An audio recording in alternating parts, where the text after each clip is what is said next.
Paz do Senhor a todos. Gostaria de, em primeiro lugar, agradecer o privilégio de mais uma vez estar aqui para ministrar a última lição desse trimestre, que estamos encerrando nesse domingo, nessa manhã de domingo, aprendendo um pouco mais da palavra do Senhor. Agradecer ao nosso pastor presidente, o pastor José Caires, pela confiança, ao pastor Alex, que é o superintendente da Escola Bíblica Dominical, que tem nos chamado para essa missão, e que nós possamos ser instrumentos de Deus nesses momentos que vamos estudar a palavra de Deus. Então vamos ler um pouco e aprender um pouco mais da palavra de Deus. Okay? O texto está em Salmo, no verso 56, 4. Salmo 56, verso 4. Diz assim: Em Deus louvarei a sua palavra, em Deus pus a minha confiança e não temerei. Quem pode fazer a carne? Salmo 56, verso 4. Esse aqui é o textual. E a verdade aplicada está falando assim, que o comentarista deixa aqui a nós. Uma firme confiança no Senhor e um viver convicto na verdade do Evangelho são fundamentais para não sucumbirmos diante das crises. Tá? Os objetivos principais dessa lição são 3, apresentados pelo comentarista. Mostrar que Deus sempre nos socorre, apresentar a grandeza da chamada de Paulo, explicar que as crises são passageiras. Amém? E o texto de referência que ele nos deixa aqui também está em 2 Coríntios, capítulo 11, o versículo 24, 25, 26, 27 e 30. Tá? Para quem não tem a revista da Escola Bíblica, pode acompanhar na sua Bíblia. Diz assim a palavra do Senhor: Recebi dos judeus 5 quarentenas de açoites menos 1. 3 vezes fui açoitado com varas, uma vez fui apedrejado, 3 vezes sofri naufrágio, uma noite e um dia passei no abismo, em viagens muitas vezes, em perigos de rios, em perigo de salteadores, em perigo dos que da minha nação, em perigos dos gentios, em perigos na cidade, em perigos no deserto, em perigos no mar, em perigos entre os falsos irmãos, em trabalhos e fadiga, em vigílias, em muitas vezes, em fome e sede, em jejum, muitas vezes, em frio e nudez. Versículo 30. Se convém gloriar-me, gloriar-me-ei no que diz respeito à minha fraqueza. Então esses são os escritos do apóstolo Paulo à igreja de Corinto, na segunda carta que ele escreve aos Coríntios, no capítulo 11. Falando aqui de todo o sofrimento que ele passou, e mostrando para nós, e isso é importante, nós pararmos para analisar, essa lição ela fecha de um jeito maravilhoso, e depois a gente vai fazer um comentário rápido das outras lições, mas nós vamos ver que o cristão, o resumo, digamos assim, do que o apóstolo Paulo quer mostrar aqui a nós, não é um evangelho fajuto, um evangelho falso, um evangelho mentiroso, não. É um evangelho onde mostra que nós podemos sim ser abençoados na terra, e as bênçãos nem sempre serão bênçãos que podem nos trazer um alívio financeiro, um alívio material. Nem sempre vai acontecer isso. Muitas vezes esse socorro de Jesus, ele pode vir através de algo que, para os meus olhos carnais, para quem sabe as pessoas comuns, acham até que seja uma parte de um sofrimento. Como nós dissemos em outras lições, você pode ser que o socorro de Cristo seja a sua própria morte nessa terra. Parece estranho dizer isso, mas se nós pararmos para analisar, essa estranheza não reflete para o cristão. Por quê? Porque para nós não esperamos a vida eterna aqui, nós esperamos uma vida eterna com Cristo. E para eu alcançar essa vida eterna, eu preciso deixar esse corpo para que no dia do arrebatamento da igreja ele possa ser transformado, e aí sim eu morar eternamente com Cristo. Mas o fato de eu morrer aqui nessa terra não significa que eu estou morto. Por quê? Porque o cristão não morre nesse sentido de extermínio total. O cristão, ele simplesmente passa de estar na terra a estar eternamente com Cristo. E nessa passagem, ele precisa desse despedir desse corpo. Se Jesus vier enquanto eu estiver vivo, amém, eu seria arrebatado. Mas o fato de um cristão morrer não significa que ele foi derrotado. Aliás, o próprio apóstolo Paulo, que é o tema principal dessa lição, ele fala que morrer para ele com Cristo é lucro. Então morrer e estar com Cristo é muito melhor do que eu estar aqui na terra. No sentido de, não que eu vou abandonar minha vida, não que eu vou tirar minha vida, não. Enquanto eu estiver aqui, eu tenho uma missão a cumprir. Essa é a visão do cristão. Ele está aqui na terra não para se regalar com as coisas da terra, Isso não significa que ele não pode ter algumas alegrias, alguns prazeres na terra. Isso não quer dizer, não estou falando isso. O que eu quero dizer é o seguinte: o foco do cristão não é esse. O foco do cristão não é ganhar fundos ou riqueza aqui na terra. O foco do cristão é conquistar a sua vida eterna, é juntar tesouros no céu, como manda as Escrituras. Porque lá sim, lá a traça não come e a ferrugem não corrói. Então, e isso, Jesus nos ensinou isso. Então, essa é a visão do cristão. Então, quando eu paro para entender, e eu vejo nessa última lição, onde eu falo de grandes heróis, grandes homens da Bíblia que digamos, o escritor aos Hebreus resume no capítulo 11, eu vejo então que mesmo que esses grandes heróis, o fato deles serem libertos, por exemplo, da fornalha de fogo ardente, da boca de leões, de espada, de outras coisas, um dia eles morreram, mas morreram para viver com Cristo, e por isso nós chamamos ele de heróis. E teve outros que nem passaram por grandes milagres. O fato de ter aceitado Jesus, eles já foram apedrejados, foram mortos, não tiveram riqueza na terra. Mas para eles não era perda, era assim um ganho, porque eles sabiam com quem eles iam morar. E a lição de hoje vai falar bastante sobre isso. Amém? Então vamos entrar aqui nos comentários da lição, estudando com mais profundidade o que o comentarista nos apresenta aqui. Na introdução, ele fala assim: nessa lição veremos como Paulo foi um proclamador do Evangelho. Então o tema principal, assim, o personagem bíblico que nós vamos estudar hoje, na semana passada foi Daniel, e as outras semanas, várias semanas foram vários heróis bíblicos.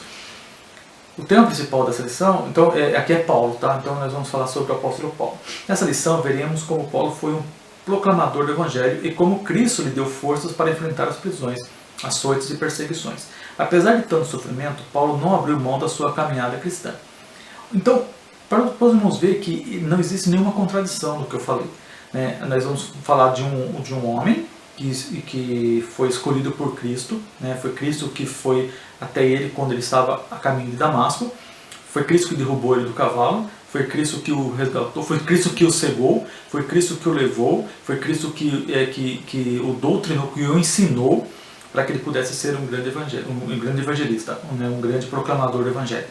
E mesmo ele tendo sido chamado por Cristo, independente da sua vontade, não estamos questionando aqui a vontade de Paulo, não, porque o que Paulo queria, o que ele entendia como seguir a Deus, era matar os cristãos. Esse era o plano de Paulo. Paulo não tinha nenhuma programação, nenhum desejo de se tornar um cristão. Aliás, para ele, o cristianismo era uma seita. Para ele, cristão tem que ser morto, quando ele estava a caminho de Damasco.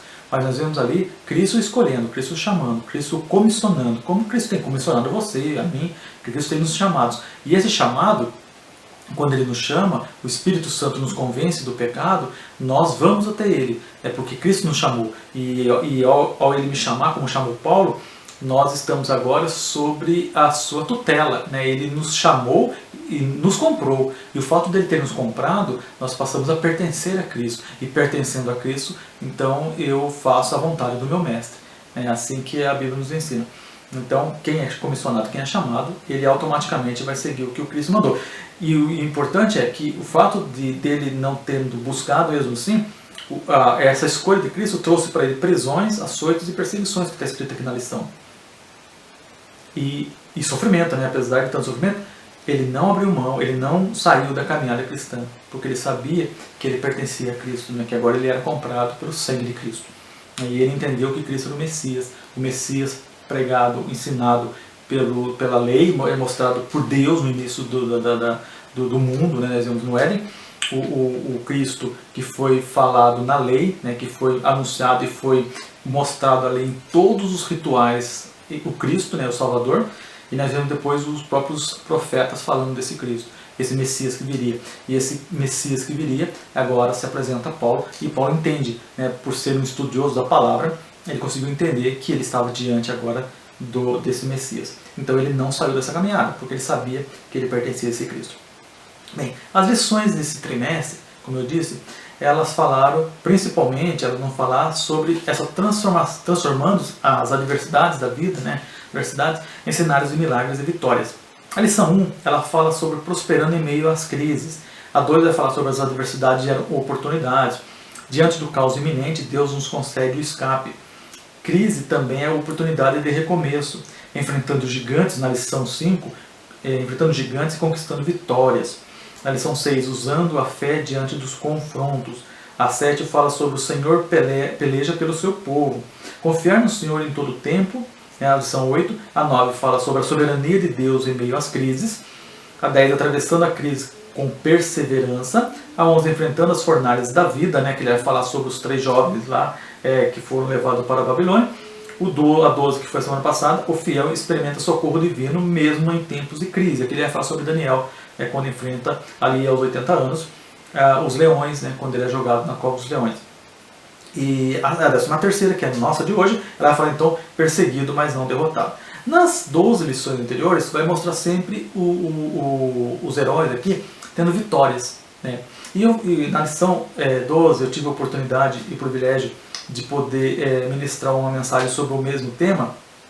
E a gente apresenta Daniel como esse vitorioso, esse homem que foi, não deixou, não permitiu que uma lei que foi criada ali por pessoas inescrupulosas, pessoas que queriam ver a sua derrota, mudasse a sua comunhão com Deus.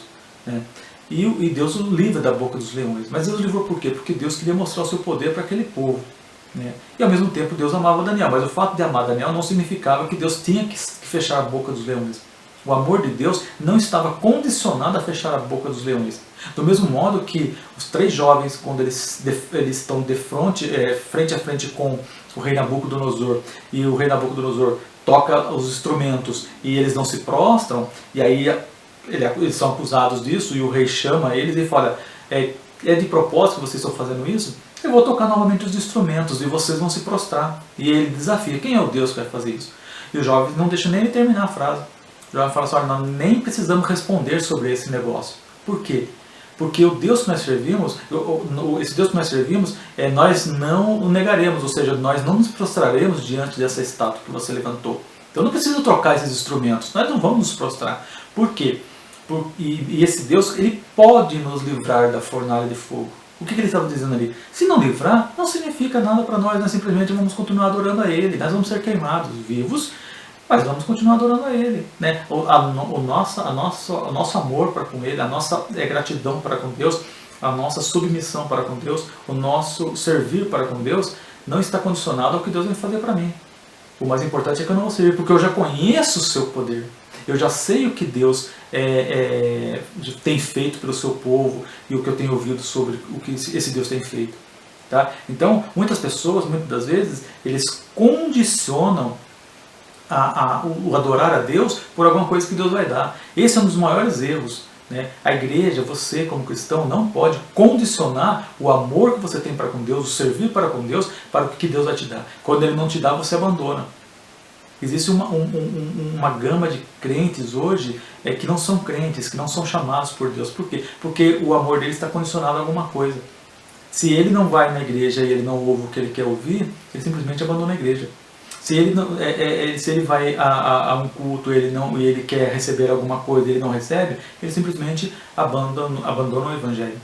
Se ele pede alguma coisa a Deus e Deus não faz, ele não quer servi-lo mais. Então esse nunca foi servo de Deus, porque no momento que ele for servo, ele vai entender que o senhorio não pertence a ele. O Deus não é menor que ele para que ele possa exigir alguma coisa. Esse Deus que nós servimos é o que criou tudo, é o Deus eterno. Ele sempre existiu, ele é. Então, os deuses do mundo, eles são criados pelo mundo. E quando eles são criados pelos seres humanos, eles são menores que os seres humanos. Se eu crio alguma coisa, se eu invento alguma coisa, é porque eu sou maior que aquela coisa que eu inventei. Os deuses desse mundo, e além de tudo, se nós formos para analisar, os deuses desse mundo, eles, depois de criados pelos homens, eles precisam receber favores para uma vez ou outra olhar para o ser humano. O nosso Deus não. O nosso Deus, ele vem buscar-nos. Ele sempre vem à nossa direção. Não sou eu que vou na direção de Deus, é Deus que vem na minha direção. Foi Deus que lutou com Jacó. E falou: como um príncipe você lutasse com Deus. Então, o cristão está sempre lutando com Deus. Por quê? Porque a vontade, a nossa carnalidade, O nosso pecado original, ele se gladia diariamente com Deus, com a santidade de Deus. Mas aí, essa santidade de Deus que vem até mim, que me buscou, que me escolheu, que me chamou, que me resgatou, ele faz com que a minha carne tenha que ser mortificada. Por isso que nós jejuamos, por exemplo. Nós jejuamos para mortificar a carne, para que o meu espírito possa se fortalecer, porque o meu espírito clama por Deus. Entendeu? Então, o fato, como eu estava dizendo aqui, nessas lições, e todas essas lições, elas estão no canal da igreja, no YouTube da igreja. Então, quem não viu algumas dessas lições, volta depois que terminar essa, volta e vê as outras lições dos temas que nós falamos aqui. São temas maravilhosos, né, onde nós vamos aprender um pouco mais da palavra de Deus. E aí, nós vemos então aqui na lição de Daniel, que Deus então livra Daniel da boca dos leões, para mostrar o seu poder para aquele povo, porque aquele povo tinha desafiado, e Deus, na sua soberania, resolveu fazer isso. Mas a salvação de Daniel, ou seja, a fidelidade de Daniel, não estava condicionada a isso. Tá? E nós podemos ver isso claramente diante da vida de Daniel inteiro. Deus poderia ter se calado, Deus poderia ter permitido que o leão comesse, nem por isso deixaria de ser Deus. Eu acho que o que nós citamos na mensagem da semana passada, um dos maiores sofrimentos, onde foi o Gólgota de Daniel, onde foi o maior sofrimento, a maior provação de Daniel, não foi na cova dos leões, porque na cova dos leões ele já estava com Jesus, né? O anjo já estava ali para fechar a boca dos leões, então ali não foi a aprovação dele. A aprovação dele foi no quarto, porque ele poderia ter deixado de orar. Quando chegou a lei foi criada durante 30 dias, qualquer petição teria que ser feita ao rei. O rei Dario, que era o rei que estava governando na época, criada pelos governantes da época, pelos príncipes, para pegar Daniel mesmo, porque eles sabiam da fidelidade de Daniel para com Deus. E Daniel poderia ter falado, não, agora tem uma lei durante 30 dias, então eu vou pensar em orar com a minha janela fechada, com a minha porta do meu quarto fechada. Eu não vou abrir agora, perdão, eu não vou abrir agora a minha janela aqui de frente para Jerusalém, né? Porque existe uma lei. Eu posso agora, quem sabe, não orar. Eu posso ficar 30 dias sem orar. Eu já orei minha vida inteira, eu tenho mais de 80 anos, eu posso parar de orar durante um mês. Qual é o problema? Quem sabe ali eu consigo ver aquele momento em que Deus não fala com ele. A sensação que eu tenho é como se Deus tivesse se calado diante de Daniel, porque ele foi orar, como um grande exemplo para nós. E quando nós vamos agora então aqui para a nossa última lição, falando agora sobre o apóstolo Paulo, que é digamos assim, o ponto principal como herói aqui da última lição, ele vai nos apresentar então Paulo, um herói bíblico perseguido, mas não derrotado. Que essa perseguição ela sempre virá para o cristão, ela sempre vai se apresentar ao cristão. E ele fala no tema 1, um chamado em meio às perseguições. O apóstolo Paulo nos deixa como legado uma biografia admirada por muitos, um homem sempre disposto a realizar a obra de Deus com excelência. Uma transformação milagrosa, 1.1. Então ele aqui vai mostrar o chamado de Paulo, como eu já disse no início, no caminho de Damasco. Foi nesse chamado que o comentarista fala aqui, ele pôs fim a toda a perseguição praticada por Paulo ao cristianismo. De maneira repentina, Paulo abandona sua agressividade aos cristãos para ser um zeloso anunciador do Evangelho. Isso está em Atos capítulo 26, versículo 28. Ele chegou a discorrer sobre seu sofrimento pela noiva de Cristo, das marcas de seu corpo por ela e do seu amor e zelo que sempre teve pela igreja, em Gálatas 6,17. Os cristãos de hoje, a exemplo do apóstolo Paulo, necessitam refletir na sociedade em que vive o perfeito caráter de Cristo. O que ele está dizendo aqui? O que o comentarista quer nos apresentar? Ele quer nos mostrar que o chamado de Paulo, e nós podemos dizer também o seu chamado, o meu chamado, pode não ser um mar de rosas, pode não ser uma grande bonança, pode não ser um escapar da boca dos leões, pode não ser um escapar da fornalha de fogo ardente, pode ser que se eu for condenado eu vá queimar na fornalha de fogo ardente, mas isso não significa que Deus me abandonou. Porque onde eu estiver, Deus estará comigo. E isso tem que ser o ponto principal da vida do cristão. Então o tema, quando ele fala que ele coloca para nós que ele é perseguido, mas ele não é derrotado. A perseguição não faz com que nós sejamos derrotados. Eu consigo olhar hoje diante do que está acontecendo no mundo, a sensação que eu tenho é que em pouco tempo, quem sabe, até espero que não, né, porque eu não sou masoquista, mas quem sabe a igreja começa a sofrer uma grande perseguição aqui também no Brasil, como tem sofrido em grandes países aí da Ásia, né, do Oriente Médio. Por que não? Por que o cristão brasileiro de fé é melhor que alguém? Não, nós não somos melhores. Nós estamos aqui para servir a Deus. E por isso que Deus tem nos alertado, Deus tem nos mostrado. O livramento pode vir, mas pode não vir. Então só que eu tenho que estar firmado na rocha a ponto de entender se esse livramento que eu espero, que eu aguardo, que eu almejo, não venha, a minha fé não venha se desfalecer, a minha fé não venha esmorecer, a minha fé não venha ser menor. Né? Porque eu sempre uso como base, olhando aqui na palavra de Deus, e eu falei isso também na semana passada, quando eu cito Hebreus, no capítulo 11, né, quando ele fala dos heróis, ele vai falar dos heróis que foram vencedores. No começo ele fala sobre Abraão, ele fala sobre Abel, ele fala sobre Noé, ele fala sobre os grandes heróis, ele fala sobre Enoque, ele vai falar sobre Davi e assim por diante. Né? Nós podemos ler o capítulo inteiro e vai falar sobre isso. Mas no versículo 13 ele diz assim, todos eles morreram na fé, sem terem recebido a promessa, mas vendo-as de longe e crendo nelas, abraçando e confessaram que eram estrangeiros e peregrinos na terra. Então ele vai mostrar aqui que mesmo esses heróis que viveram, eles não conseguiram ver a Cristo, que era o que eles almejavam. E foi através desse Cristo que eles alcançaram a salvação. Mas o mais importante, e aí eu queria, depois dele citar todos esses grandes heróis, né, ele vai falar sobre Jacó, Moisés e assim por diante, ele vai citar aqui no versículo 33, os quais pela fé venceram reinos, praticaram justiça, alcançaram promessas, fecharam a boca dos leões, apagaram a força, o fogo, escaparam do fio da espada, da fraqueza, tiraram forças, na batalha se esforçaram, puseram em fugida os exércitos estranhos. Aí ele continua, olha bem. As mulheres receberam pela ressurreição os seus mortos, uns foram torturados, não aceitando o seu livramento, para alcançar uma melhor ressurreição. Qual a melhor ressurreição? A que vem com Cristo. E outros experimentaram escárnios e açoites e até cadeias e prisões. Versículo 37. Aqui está falando de que muitos não conseguiram ver grandes coisas assim na terra, no sentido de bens materiais, de riqueza, que um cristianismo falso e mentiroso que está sendo espalhado aí pelo mundo tem apresentado que cristão tem que ser rico, cristão tem que ter isso, tem aquilo. Não, o cristão que eu conheço, o cristão que a Bíblia fala, também está citado aqui no versículo 37, foram apedrejados, cerrados, tentados, mortos a fio da espada, andaram vestidos de peles de ovelhas e de cabras, desamparados, aflitos e maltratados. Olha que versículo, olha que importante, versículo 38. Homens dos quais o mundo não era digno, errantes pelos desertos e montes, e pelas covas e cavernas da terra. E todos esses, tendo tido testemunho pela fé, não alcançaram a promessa. Que promessa? A promessa de ver Cristo. Porque eles morreram antes de Cristo ter nascido, antes de Cristo ter vindo ao mundo, né? Na plenitude dos tempos.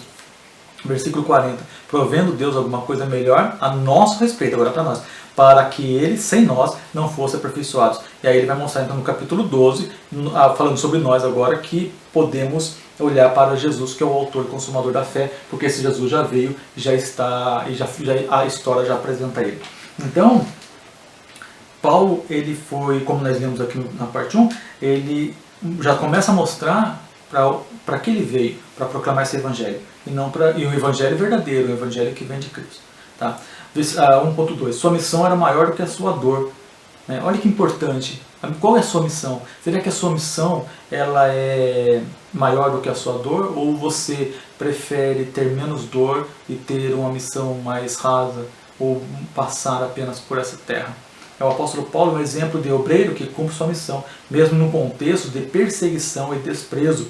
Jesus disse por diversas vezes que nossa caminhada neste mundo não seria fácil. A vida de Paulo nos ensina que ser cristão não é brincadeira. O apóstolo Paulo sofreu bastante, no entanto, não desistiu de sua missão. Quantas pessoas têm desistido da sua missão? Quantas pessoas têm abandonado o evangelho apenas por pequenos probleminhas, coisas pequenas, passageiras? Mesmo que fosse grande, mesmo que fosse pela sua própria vida, nós não temos o direito de abandonar esse evangelho. Nós não temos o direito de sair. Por quê? Porque nós somos resgatados. Se você foi realmente comprado pelo sangue de Cristo, você não abandona esse evangelho. Quem abandona o Evangelho é porque nunca foi comprado realmente por esse sangue, realmente nunca foi crente, nunca sentiu o gozo e o prazer da salvação. Quem sente o gozo e o prazer da salvação, independe de qualquer coisa, ele não abandona esse Evangelho. Ele não deixa esse Evangelho para trás. A luz brilhou nas trevas. Ainda continuando falando de Paulo. O que é verdadeiramente surpreendente na chamada de Paulo é a sua entrega incondicional ao Senhor. Devemos ter em mente que Saulo de Tarso foi um dos maiores perseguidores dos cristãos. Ele coloca suas ideias em prática sem poupar energia, tempo e dinheiro. Mas, porém, é mistério dizer que Paulo pertencia à famosa seita dos fariseus. Essa influente seita determinava que a lei devesse ser seguida sem questionamento. Então ele aprende aqui que a lei foi o que ele aprendeu quando ele estudou. Mas quando ele encontra com Cristo, o que ele aprende é bem diferente. Ele entende que agora o Cristo, o Messias anunciado, já tinha vindo. E ele estava matando as pessoas que seguiam esse Cristo. As pessoas que estavam servindo ao Messias verdadeiro, ao Filho de Deus. E a sua mesma entrega de matar os cristãos agora foi voltada para proclamar esse Evangelho. Passa por um ensino de Cristo, ele não fala que ele aprendeu diretamente com Cristo, e ele vai entender que a missão dele agora tinha mudado. E mesmo sendo muitas vezes não tendo sido muito aceito inicialmente pelos apóstolos que andaram com Cristo, mas ele vai mostrar que ele não escolheu, ele foi chamado por Cristo. Do mesmo modo que aqueles homens foram chamados à beira do mar da Galileia, ele também foi chamado por Cristo no caminho de Damasco. O privilégio que os outros tiveram de andar com Cristo 3 anos e meio na terra, ele não teve, mas ele teve o privilégio de aprender diretamente com Cristo quando Cristo chama, quando Cristo o comissiona. Tá? E no ponto 2 fala socorro em tempo de crise. No momento de crise e solidão, Deus enviou Barnabé para socorrer Paulo. Quando precisamos de ajuda, Deus é o nosso socorro. Ele não nos abandona na hora da dificuldade. Barnabé se dispôs a ajudar um homem que estava sendo desprezado por todos. Assim, Barnabé somou de maneira sem igual que para a expansão do Evangelho, que o Espírito dele fala assim, que o Espírito que estava sobre Barnabé também repouse sobre nós. Que nós possamos também, então, ser socorro para outras pessoas, outros cristãos. O que você tem sido como cristão nesse mundo? Muitos cristãos são muito egoístas, acham que o Evangelho é só para ele, por isso que ele não prega, não ensina, não proclama esse Evangelho. Nós muitas vezes somos hipócritas ao dizer assim, na oração do Pai Nosso, venha o teu reino. Quando eu oro, venha o teu reino, eu estou pedindo para que o Cristo manifeste o seu poder, arrebate a igreja, leve a sua igreja, manifeste o seu reino sobre a terra, no sentido literal. Mas quando eu falo isso, eu tenho que proclamar esse Evangelho. Se eu não proclamo esse Evangelho, isso não vai acontecer no sentido de que eu estou cruzando meus braços. Então por isso que eu tenho que proclamar, eu tenho que levar. Quanto mais eu levar, e a própria palavra não vai nos ensinar isso, que a Cristo voltará quando esse Evangelho for proclamado aos 4 cantos da terra. Então quem vai proclamar? Os anjos? Jesus Cristo? Não, quem proclama sou eu e você, a igreja de Cristo. Essa é a missão nossa. Então o que eu tenho que fazer hoje? Pregar o Evangelho. Ah, pastor, eu não posso porque eu tenho que trabalhar, tenho que cuidar da minha família. Tudo bem, mas você pode ajudar. Você pode ser um mantenedor de homens e mulheres que estão entregando a sua vida para a proclamação do Evangelho nas missões tanto nacionais quanto transculturais. O que eu tenho ajudado com missão? O que eu tenho feito com missão? A perseguição, 2.1, crise política. A perseguição tem acompanhado a história da igreja desde a sua fundação. A igreja primitiva enfrentou diversas perseguições que ocasionaram a morte de muitos cristãos. A morte de muitos cristãos, e aqui ele vai falar sobre Nero, quando Nero tocou fogo em Roma e acusou os cristãos, e cristãos foram mortos, torturados, cristãos eram pegos vivos e eram feitos tochas humanas deles, eram besuntados de óleo e colocados nas esquinas da cidade de Roma, e era ateado fogo neles, eles serviam como labaredas, como digamos, lampiões vivos, ali para iluminar as ruas de Roma. Tudo isso para negar o Evangelho, para negar Cristo, mas não negar, eles continuaram fiel. A igreja nunca está imune a perseguições, contudo, continua de pé e continuará prevalecendo contra o inferno em nome de Jesus. Em Mateus capítulo 16, versículo 18. Então, a igreja ela não está imune à perseguição, e a lição de hoje está nos ensinando. né? Aí a história nos mostra isso. Amém? 2.2 ele fala sobre a crise econômica. A crise econômica é um dos piores males que o ser humano pode viver. Essa pandemia, que se alastrou pelo planeta recentemente, trouxe sérias consequências para o Brasil e para o mundo.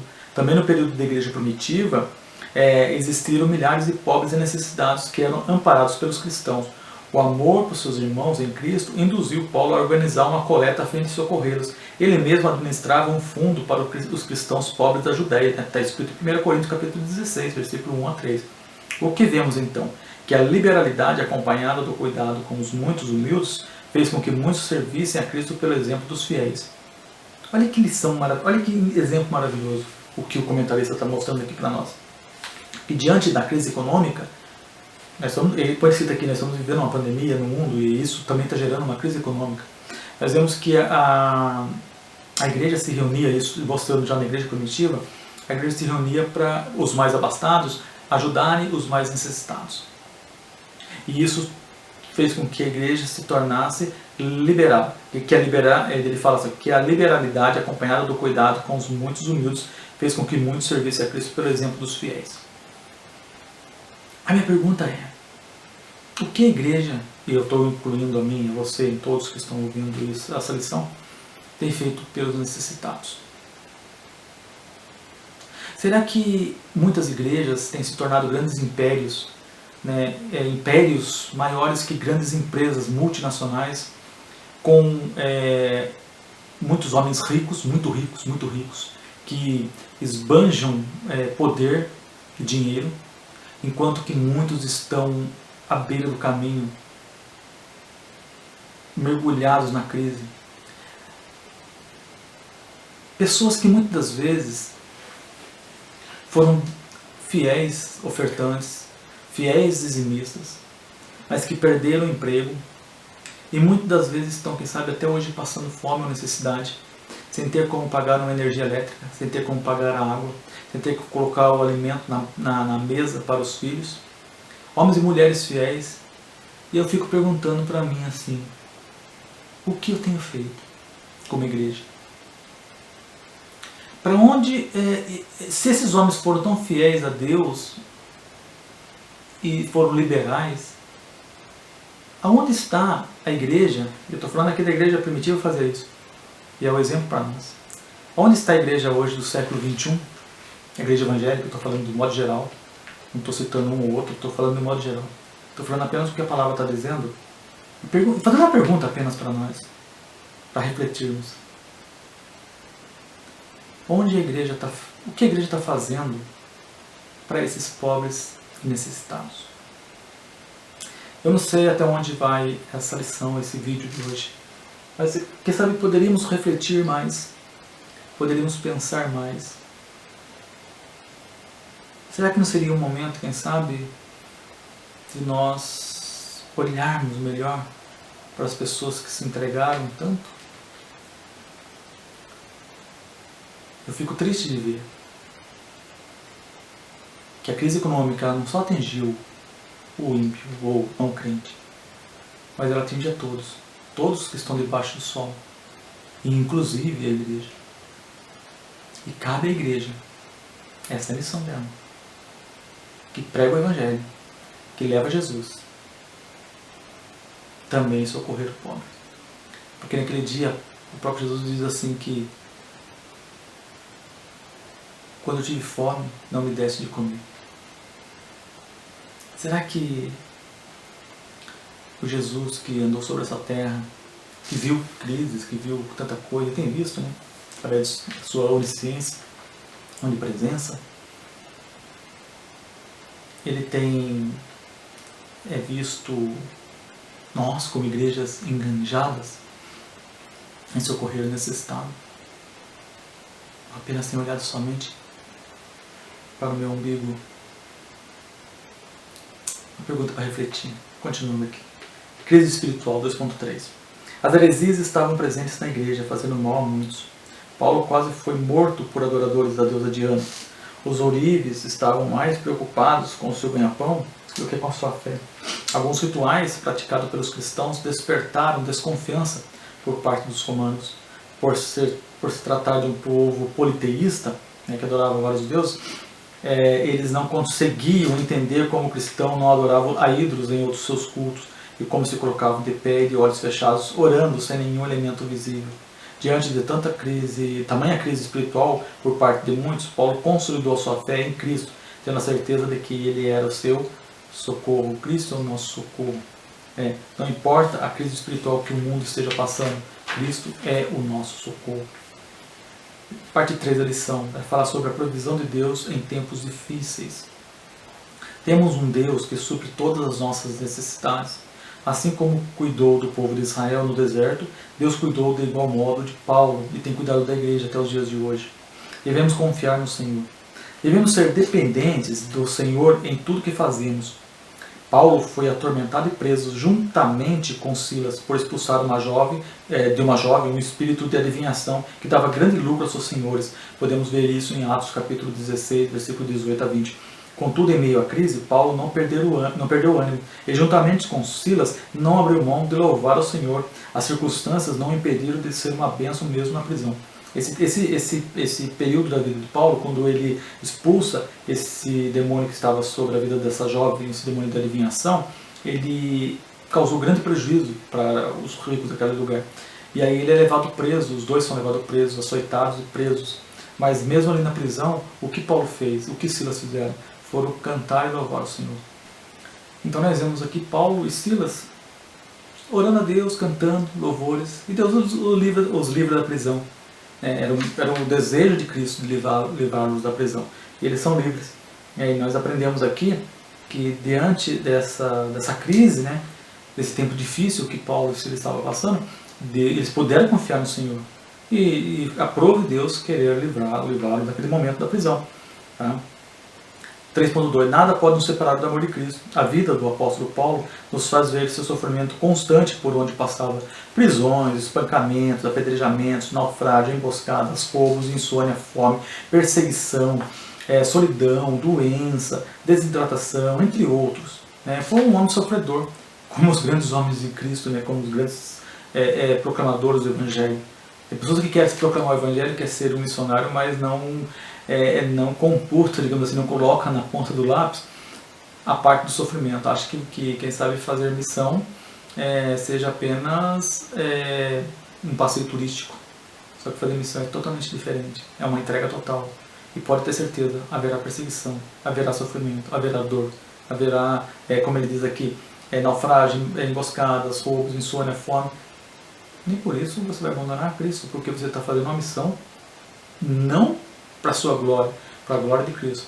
Porque você sabe que o seu descanso não é aqui nessa terra, o seu descanso é no céu. Ele testemunha que era movido continuamente pelo pleno conhecimento do imensurável amor de Cristo, ao morrer por todos nós. Se louvarmos a Deus em meio a nossas crises, assim como fez Paulo, deixaremos de ser pessoas tristes e amarguradas. Diante da crise que você está passando, que eu estou passando, qual que é a minha missão? Como ele mostra aqui, é louvar a Deus, agradecer a Deus. Que no momento certo Deus vai mandar a provisão, se for da vontade dele. E mandando a provisão você vai louvá-lo, vai continuar louvando. E se Deus não livrar, não tem problema, você estará sempre na mão dele, porque a soberania não compete a mim nem a você, a soberania está na mão de Deus. E é ele que, e o 3.2 fala assim, nada pode nos separar do amor de Cristo. Pode ter certeza que qualquer situação que você passar, se você estiver de acordo com a vontade de Deus, tudo contribui para o bem daqueles que amam a Deus. Quando Paulo escreve em Romanos capítulo 8. Então tudo contribui para o bem daqueles que amam a Deus. Se você ama a Deus, está lá, sofrimento, dor, mas contribui para o seu bem, para o meu bem. Amém? 3.3. Não deixe o medo destruir seus sonhos. O medo é uma expressão emocional própria do ser humano. Paulo não se deixou levar por motivos infundados para realizar a obra de Deus. Ele não temia o que lhe podia fazer o homem. Atos 21:13. Devemos ter em mente que o medo em demasia impede as bênçãos. Então, nós não podemos ter medo. Nós somos humanos, somos frágeis, somos fracos, e precisamos da graça de Deus. Mas procure graça no Espírito Santo, procure graça em Deus, no Senhor Jesus Cristo, que vocês vão vencer, independente do resultado final, mesmo que não seja aquilo que você esperava. Quando Cristo estava no Getsemane, Aí nós fizemos uma comparação semana passada de Daniel ali orando e Deus não respondendo, né, e depois ele vai para a cova dos leões, e lá Jesus responde através de fechar a boca dos leões. E também podemos parar e analisar o maior sofrimento de Cristo. Quem sabe, muitos podem achar que, assim, se a gente for fazer uma comparação, que poderia ser o momento em que Cristo estava sendo crucificado, sentindo toda aquela dor, né, no seu corpo físico. Mas eu posso ver um grande sofrimento, não vou dizer maior ou menor, né, mas um sofrimento dilacerante, quando Cristo estava ali no Getsêmani, orando, e ele suou gotas de sangue. E naquele momento ele fala: Pai, se fosse possível, passar de mim esse cálice. E ele chega a dizer que, orar ao Pai e falar: Pai, por que me desamparaste? Quando ele está ali sozinho e ele se sente desamparado. Eu não ouvi, não tem momento nenhum escrito na palavra que as portas do céu se abriram e Deus respondeu a ele. Do mesmo modo que tinha falado com ele quando ele estava sendo batizado por João Batista. Que se ouve uma voz do céu e diz: esse é meu filho amado, em quem tem prazer. Naquele momento, Deus não abriu a porta dos céus. Jesus estava só, levando o meu e o seu pecado. Não para hoje ter uma igreja que não se preocupe com as pessoas, uma igreja que não leva, quem sabe, o evangelho. Eu estou falando de igreja, estou falando no sentido não de denominação, não, estou falando de pessoas. Eu e você como parte dessa igreja de Cristo. Essa igreja que é o corpo de Cristo.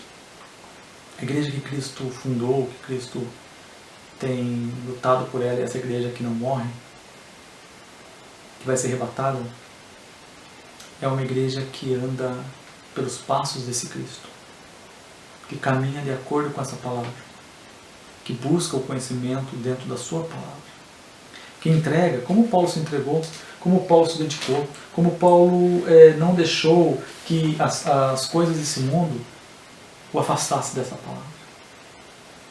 A Bíblia Sagrada. Um dos versículos que eu acho maravilhosos desse homem, que é uma história que não dá para falar em alguns minutos. Precisaríamos de meses falando do apóstolo Paulo também. Não para glorificá-lo, para glorificar Deus, a Jesus. Porque Paulo foi apenas um servo, um instrumento. Como eu e você. Se você busca glória para si, você está no lugar errado. Mas quando ele escreve o seu filho na fé, em 2 Timóteo capítulo 4, versículo 7 e versículo 8, ele diz assim: combati o bom combate, acabei a carreira, guardei a fé. Desde agora a coroa da justiça me está aguardada, a qual o Senhor, justo juiz, me dará naquele dia, e não somente a mim, mas também a todos os que amarem a sua vinda. Você tem amado a vinda de Cristo? Você tem buscado a vinda de Cristo? Pastor, como que eu posso buscar a vinda de Cristo? Buscando conhecimento dele na sua palavra. Conversando com ele nas orações. Mortificando a sua carne através do jejum. Porque a sua carne, ela luta constantemente com Deus. Porque a sua carne, ela foi contaminada e corrompida, ela nasceu contaminada e corrompida pelo pecado original, que vem de Adão e Eva, de quem nós somos descendentes. Todos nós. Tanto eu, quanto você, quanto todos que estão sobre a terra, em qualquer lugar do planeta, pertencemos à família criada por Deus, Adão e Eva. Essa família originou-se a humanidade. E a humanidade já nasce pelo pecado original. Todos caminham para o abismo. Mas aqui tem um Cristo que morreu pelo meu e pelo seu pecado e por muitos outros. E ele está buscando verdadeiros adoradores que possam dizer como Paulo: combati o bom combate. E eu amo a vinda desse Cristo. Eu quero que esse Cristo venha. Porque quando ele vier, eu vou receber o meu galardão. Porque quem não ama a vida de Cristo, ele não quer que Cristo volte. Por que não quer? Porque a volta de Cristo vai ser a sua condenação eterna. Por isso que tem pessoas que não querem que Cristo venha. Não ama a vinda de Cristo. Mas se você ama, se você é um crente, lavado e remido pelo sangue do Cordeiro, tem plena convicção da sua salvação, ame a vinda dele. Pregue o Evangelho.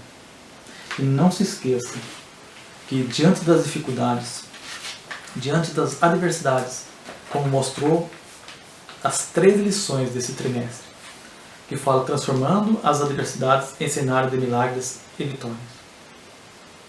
A tua vitória está na mão de Cristo, desse Jesus que nós apresentamos na palavra.